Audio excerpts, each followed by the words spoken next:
Hi there, I'm Eric Wordweaver Sjerven, Gothi of the Ridgar folk here in East Texas. Today I'd like to welcome you to the Raven's Call. This is a show where I ramble on about different heathen-related subjects, things that just kind of pop to mind or that I find to be important, something that I feel like going on about or rambling for here with relation to modern heathenry today. So, today I'm going to touch on a subject that may be a little off-putting initially for some of the new folks. Now, I know there's a lot of baggage when it comes to new folks coming to heathenry with regards to the organized religions from which you guys came. Let me preface this with, please hear me out, okay? There's going to be some elements here that may be a little off-putting because of that baggage, but it all works out in the end, okay? So, just hear me out. Once we get past the initial shock, you will be fine, I promise, because I'm going to explain how it fits into the grand scheme of things, okay? Now here it is, the bomb. Heathenry is a religion. All right? Now, the reason that I say this is a bomb, there's a lot of people that look at heathenry and be like, I like heathenry because it's not an organized religion and there's no rules and blah, blah, blah. We can do what we want to do as long as you honor the gods, you're good to go, blah, blah, blah. I'm not getting into all of that. What I'm going to get into is that heathenry itself is a religion, or at least it has religious elements to it, okay? Heathenry, as I see it, is comprised of three elements, okay? One of those elements is the religious element. Another is the cultural element, and a third is the spiritual element, okay?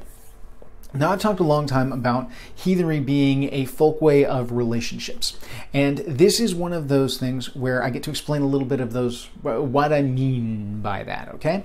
Now, religion pertains to our relationship with the divine, or with the gods and goddesses, the sacred. I'm going to come back to that. The cultural deals with our relationship with each other, the folk, intertribal politics, tribal stuff. This is the realm of Profane. This is the realm of luck for the most part. This is the realm wherein Frith is built, all of that. This is the world in which we operate, the cultural elements. And you will have seen, I do some videos on the cultural elements like Frith and Grith, things like that, some tribal structure elements. And then there's the spiritual world. I just did a video the other day on the Heathen. This is the unseen world that exists within this mundane physical world in which we live. This is the unseen parallel to that, but it is still part of our world. It is still intermingled. One of the things that's frustrating in modern heathenry is that a lot of people come with this baggage and then they don't want to use the term religion. It's a dirty word. It's a bad word, the R word. Because to them, that's what they come from, an oppressive religion, an organized religion that told them how they had to do what, and used guilt and shame, well, not shame, but guilt and heavily to browbeat them, to take out the spiritual elements of their religion and leave only the orthopraxy with none of the actual heart or the actual, feeling that goes into the overall folkway. Heathenry is a folkway that comprises all of these things together to become one synthesized whole, okay? It takes the religious element, the cultural element, and the spiritual element all together to make what I see as a full and complete heathen. Now, I know there are some heathens out there that don't interact with the gods and goddesses very much. They're what I would call more cultural heathens. They may venture some into the spiritual side, but exist almost solely within the cultural element. There are some folks I know of that interact almost solely in the spiritual realm. Don't necessarily interact with people all that well, but these are your witchy women, your runesters, your Spekona. These are the people that delve into the spiritual world but don't necessarily fit in to the rest of the cultural elements. And their interaction with the divine is going to be a little bit different as well. Mostly they're going to not be interacting with the divine so much as they're going to be interacting with the spiritual. Okay? So, to get a better idea on how I view the spiritual world, watch my Heathen video, which I put out just not too long ago. It's Heathen, the spirits. and that'll delve into kind of how I see the spiritual world and how it runs parallel to our world, the physical world. Now, like I said, I see people that exist that tend to focus on one or the other of these. And there's nothing wrong with that. Everybody finds the niche that works best for them. And it takes all of these pieces to put together the whole. If you look at heathenry in the arch-heathen times, in the olden times, the smallest indivisible social unit was that of the sib, or the family unit. Everything you did was as a representative of your family. It wasn't as a, I didn't step up and Eric, and everything I was within the Eric. I didn't, no, everybody looked at what I did and nobody paid attention to the rest of my family or my tribe. No, everything I did was as a representative. I was Dennis's boy, and as I go through my life doing what I got to do, if I do it right and I do it well, then they go, hey, Dennis raised a good kid. If I act a fool, if I, cause trouble, they're going to look and say, Dennis, you didn't do so hot with that one. Okay. Now, as such, if I were to go through and people were to look at my kids and say, I don't have kids, but if I did, and I was good in my life, did good things, they would look at my kids and say, that's, Eric's kids, and, he's a good guy, they must be good kids. So anyway, all of this leads into the bigger picture, which is nobody acted as an individual. Everybody acted as a representative of their social structure. And it was as a tribe, as a family. The sib being the smallest unit of that. Several sibs put together form a clan. Several clans put together form a tribe, etc., etc., etc. The tribe, to be healthy, needs all three of these elements. Because the tribe itself is of this cultural world. It is that aspect, it is the social interaction, it is the family, it is the friends, that is the culture, there's the tribe, okay? And so that comprises that aspect of it. But for the tribe to grow and be strong and true and full, it needs the blessings of the gods to exist in this world, and it needs to interact appropriately with the spiritual realm, because to anger either would prevent them from being able to do what they need to do in the world as far as being successful and surviving, bringing their tribe into future generations, etc., etc. So, there's the spiritual element, there's the cultural element, and there's the religious element.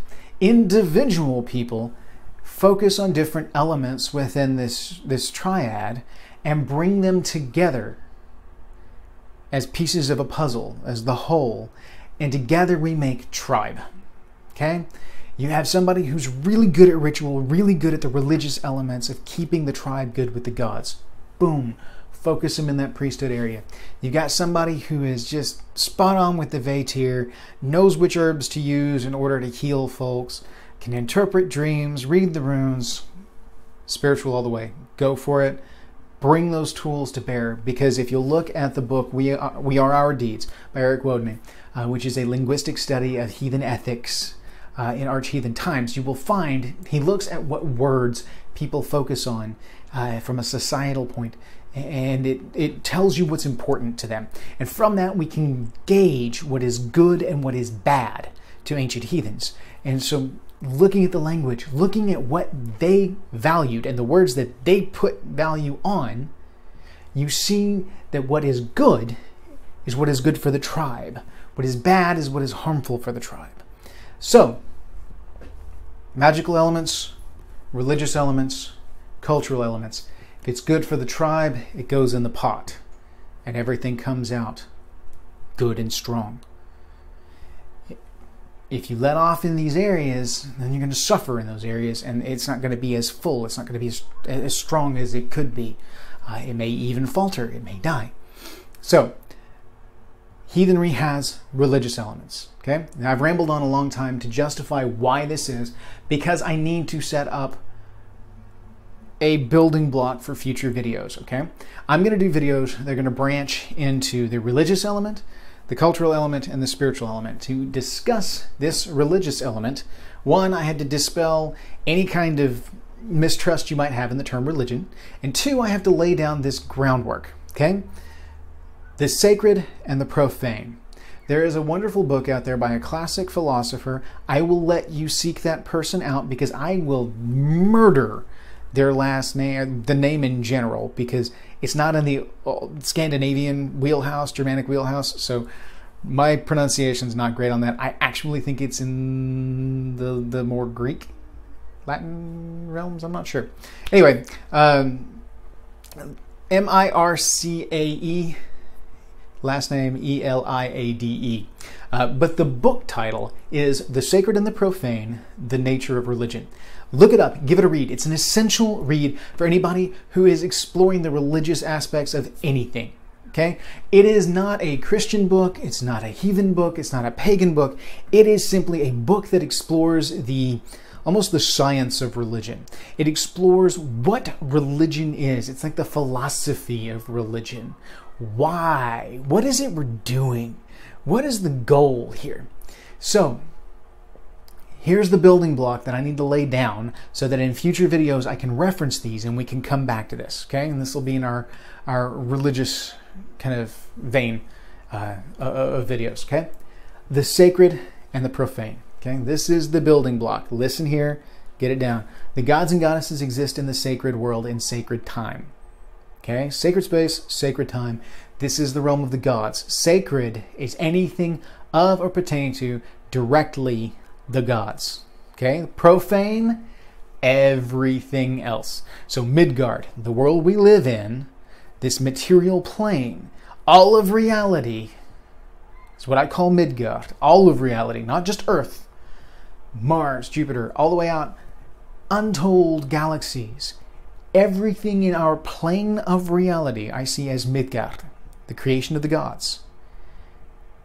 This is the profane world. The spiritual world is the unseen side of the profane world. It's the spiritual side of it. It's two sides of the same coin. We are the coin that is Midgard. We exist on heads, and the spirit side exists on tails. So which side you're on simply decides that, you know. And then from there, some can pass back and forth. Again, look at my Veter video to get details on that. But the sacred world and the profane world. Religion is about forging a connection between the sacred world and the profane world, using techniques and tools to establish that link, okay? Now, I say this specifically because you'll hear a lot of people on the internet say you're doing it wrong, especially in heathenry, you're doing it wrong. There's a reason they're saying that, okay? The reason they're saying that is because they take a particular approach that says our ancestors had honed in and narrowed down the way to contact the gods and goddesses. To deviate from that is irresponsible, and so they're going to recreate, it's like a phone number, okay? They have the phone number to the gods and goddesses. To sit here and dork around on the phone and just punch in numbers at random until we get close is to ignore everything, all the work that they did to get that phone number zeroed in. You know, if you can just walk up and do what they did and dial the number and then suddenly you're talking to the gods, why wouldn't you do that? So that's where they're coming from. That's the hardcore recon philosophy when it comes to the religious element. That you're doing it wrong, guys. Feel like they've got that phone number and they've got it zeroed in, and they're going to build on that. Okay? Not everybody adheres to this. I myself don't necessarily feel like our ancestors had it completely zeroed in. That's just me. I know a lot of people are going to disagree with me. That's fine. That's absolutely fine. I still think we're zeroing it in. I think they had a lot of the numbers in place. You know, if you're a fan of Stargate, they had most of the chevrons, but I think we're still missing a couple to really get it there, to really do it right. There are some elements of history as to why I think that is that way, but it is what it is. And I think that as a species, we continue to learn and we continue to develop. And I don't think our ancestors necessarily had everything figured out. Okay?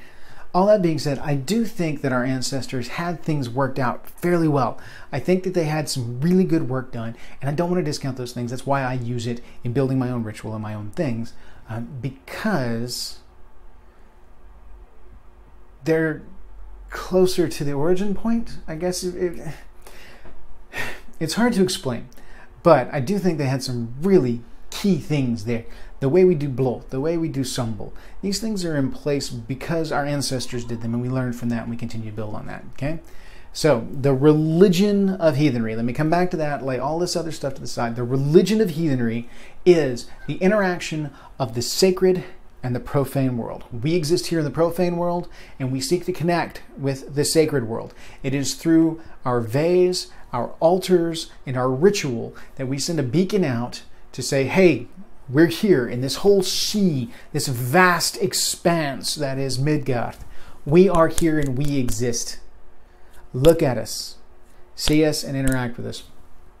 Through that, we utilize ritual structure then to establish a link to the gods and goddesses, and we exchange energies, gifts. A lot of this happens on a metaphysical level, and there's a lot that occurs unseen because we're not dealing with the material world, we're dealing with the sacred world. You're not going to sit here and do ritual and then suddenly a great hole is going to open up in reality. Doesn't work that way because they perceive things so much differently than we do in sacred space and sacred time. A single breath to the gods could be eons to us. Scope and size just being what they are. They're not bound by the same laws of physics and time that we are. So, sacred time, sacred space exists by different rules, and we just try to figure that out as we go along. Now, like I said, I'm going to venture off into a lot of different subjects on this, and I may have lost a lot of you because of time on this one. Please, if you haven't looked at some of my other videos to explore how I look at the cultural and the spiritual side of things, give them a look. It'll kind of flesh out a picture of how I go about things and how I think. This is a difficult one to kind of capsulate in a video because it is more complex. It's the kind of thing you really need to sit around a fire and just josh about for a while. But this is the groundwork for the religious elements that we're going to talk about in the future. This is the sacred and the profane, okay? A lot of what I talk about in the future is going to be about how we go about interacting with the sacred and the profane. I will still do other videos that focus on these other elements, the cultural elements and the spiritual elements, because it takes all three to make a healthy, happy, whole heathen, okay? It's a lot of H's going on in there. I like it. It's alliteration. That's great skaldic poetry. Happy, healthy, whole heathen. Hashtag. I like it.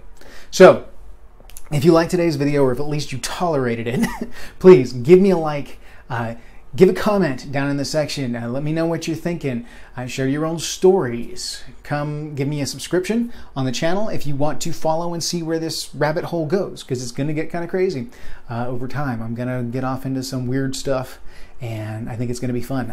I like it. I'm enjoying this. I enjoy doing these videos. I hope you guys enjoy them too.